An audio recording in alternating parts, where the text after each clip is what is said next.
할렐루야. 요나서 2장 1절에서 10절 말씀을 가지고 요나의 기도와 사명이란 제목으로 말씀을 전하겠습니다.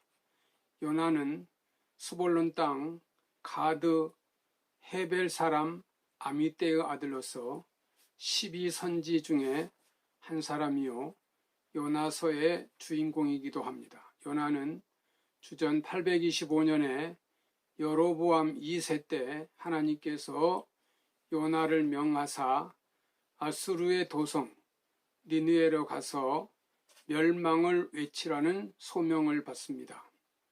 그러나 원수 나라인지라 하나님의 긍휼을 받지 못하게 하려고 다시스로 도망가다가 폭풍을 만나 폭풍의 원인자로 제비가 뽑혀서 물속에 던져집니다.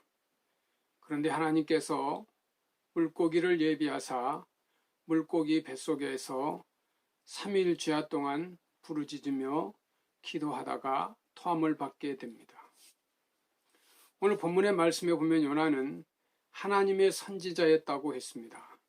선지자라면 하나님의 말씀을 전해줘야 할 책임이 있는 직분입니다. 군대에서 전령과 직분과 같습니다. 전령은 지휘관의 명령을 그대로 전해야 할 막중한 책임이 있는 직책입니다. 이렇게 막중한 책임을 진 선지자가 하나님의 명령을 거역하고 불복종했습니다. 하나님은 니느웨로 가서 저들에게 임할 심판을 예고하라고 했건만 요나는 그것을 거역하고 다시스로 가는 배를 타고 도피 행각을 했습니다. 니느웨는 고대 아수르 제국의 수도로 메소포타미아 지방에 있어서 최대의 도시입니다. 함의 손자 니무롯에 세운 성으로서 아수르 제국의 수도이기도 합니다. 주전 8세기경 사네림의 수도로 정하면서부터 상업이 번성했고 애국가의 빈번한 교역으로 사치와 태폐 풍조가 만연하였습니다. 하나님은 바로 이 타락한 니느웨 성을 구원하려고 요나를 보내어 경고 메시지를 전하라고 했는데 요나는 이스라엘을 항상 괴롭히는 적국이 망하기를 바라는 마음에서 그만 하나님의 명령을 거역하고 다시스로 도망쳐 갔습니다.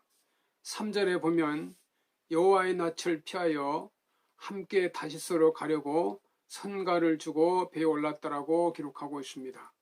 그런데 하나님은 도망치는 요나를 그대로 방치하지 않고 바다에 풍랑을 일으켜 배가 움직이지 못하게 만들었습니다.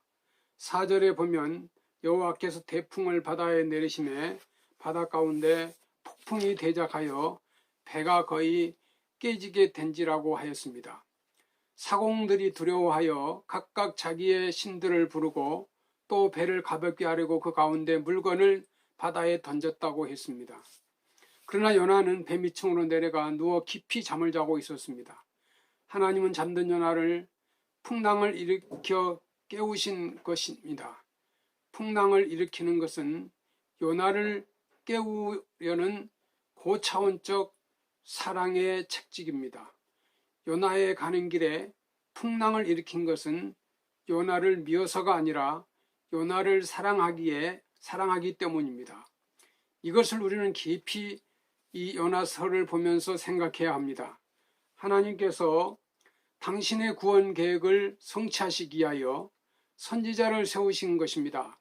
우리를 불러 목사와 장로로 집사, 권사로 세웠습니다.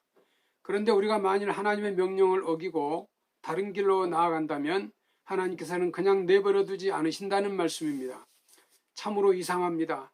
하나님의 백성들이 잘못된 길을 갈 때 풍랑을 일으켜 가는 길을 막는 것은 그것은 미워서가 아닙니다. 반드시 하나님의 특별한 계획이 있음에도 불구하고 도망쳐가는 길이기에 태풍을 일으켜 막으셨다는 말씀입니다.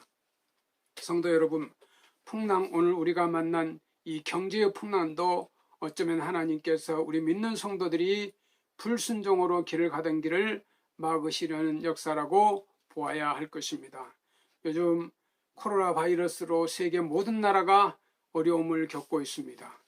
풍랑을 일으키는 것이 하나님의 사랑인가? 하나님은 당신의 사랑하는 사람들이 불순종하고 사명을 저버리고 다른 길로 가면 반드시 풍랑을 일으켜서 돌아서게 하십니다. 그러기에 그것이 하나님의 사랑이란 말씀입니다. 풍랑을 일으키는 하나님의 사랑, 이것은 신앙의 눈을 가진 사람이라면 다 깨닫게 되는 것입니다. 풍랑이 한참인데 요나는 어디서 어떻게 하고 있었습니까? 풍랑이 일어나 남들은 야단법석인데 요나는 배 밑층으로 내려가 잠을 청하고 있습니다. 아직도 깨닫지 못하고 계속 이 불순종의 길로 달리고 있습니다. 이것이 어쩌면 우리 모두의 모습일지도 모릅니다. 사실 보면 풍랑 중에 얼른 깨달았으면 더 심한 고생도 안 하고 죽게 될 지경에 이르지도 않았을지도 모릅니다. 그러나 끝내 고집을 피우며 배 밑층으로 내려가 잠을 자려고 했기에 바다의 던지음을 받아 죽게 된 지경에 이르렀다는 말입니다.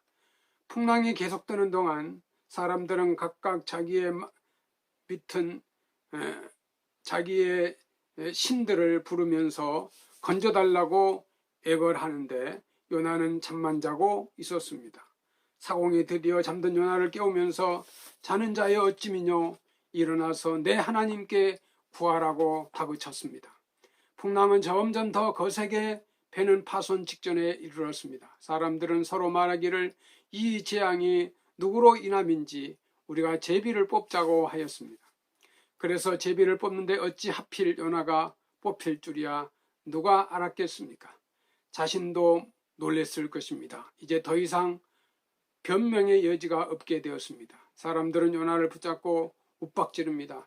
내가 무슨 죄를 지었기에 신이 우리에게 이런 재앙을 내리느냐 말하라고 지촉합니다. 결국 요나는 자기 신분을 밝히면서 나는 히브리 사람으로 바다와 육지를 지으신 하나님 여호와를 경외하는 자라고 고백하였습니다. 그리고 자기가 여호와의 낯을 피하여 도망치던 길이라고 사실대로 말했습니다. 그랬더니 사람들은 더욱 두려워하여 우리가 너를 어떻게 해야 바다가 잠잠하겠느냐고 할 때 요나는 자기를 바다에 집어 던지라고 했습니다. 이제 더 변명할 길이 없었습니다. 그래서 바다에 던지게 되었습니다. 14절에 보니 무리가 여호와께 부르짖어 가로되 여호와여 구하고 구하오니 이 사람의 생명 까닭에 우리를 멸망시키지 마옵소서. 무죄한 피를 우리에게 돌리지 마옵소서. 주 여호와께서는 주의 뜻대로 행하심이니이다라고 하고 여호와를 던졌다고 했습니다. 하나님은 우리를 사랑하십니다. 요나가 바다에 던짐을 받은 순간 감히 상상도 못할 일이 벌어졌습니다. 큰 고기를 예비해 놓으신 하나님의 사랑을 보게 됩니다. 하나님은 풍랑 중에 있는 당신의 사람들을 버리지 않는다는 것을 볼 수 있습니다.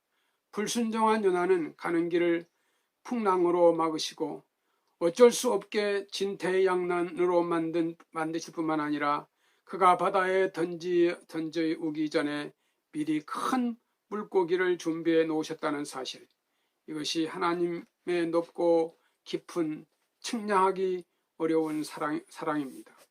도무지 상상도 예측도 못할 일입니다.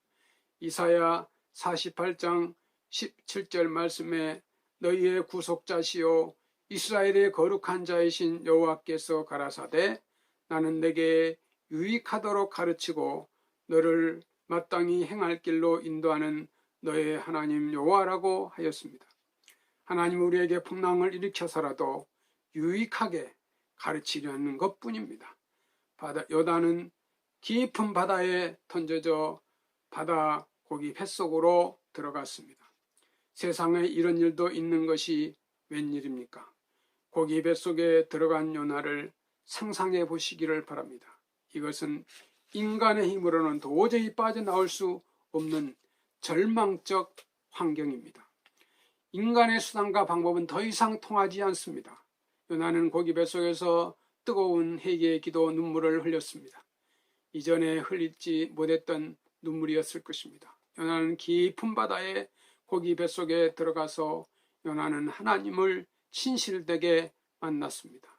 그리고 새로운 사람으로 만드시는 하나님이심을 깨달았습니다.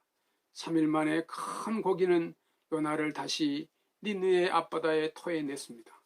요나는 고기 뱃속에서 철저히 회개하였습니다. 그리고 그 사명을 깨달았습니다.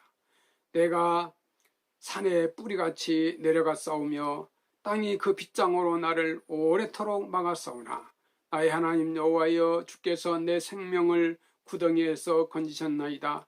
내 영혼이 내 속에서 피곤할 때에 내가 여호와를 생각하였었더니 내 기도가 주께 이르러 싸우며 주의 성전에 미쳤나이다. 무릇 거짓되고 헛된 것을 숭상하는 자는 자기에게 베푸신 은혜를 버렸사오나 나는 감사하는 목소리로 주께 제사를 드리며 나의 소원을 주께 갚겠나이다. 구원은 여호와께로서 말미암니라 하니라. 고 도리어 감사의 기도를 하였습니다. 사랑하는 성도 여러분, 삶 속에 풍랑을 만났습니까? 그 속에서 하나님의 사랑을 발견하시기 바랍니다. 죽을 지경에서도 하나님은 준비해 놓으신 것이 있을 것입니다.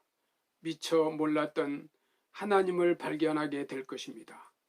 회개의 눈물을 흘리며 하나님의 사랑을 체험하시고 사명감에 불타는 삶을 새 출발하시기를 바랍니다. 감사합니다.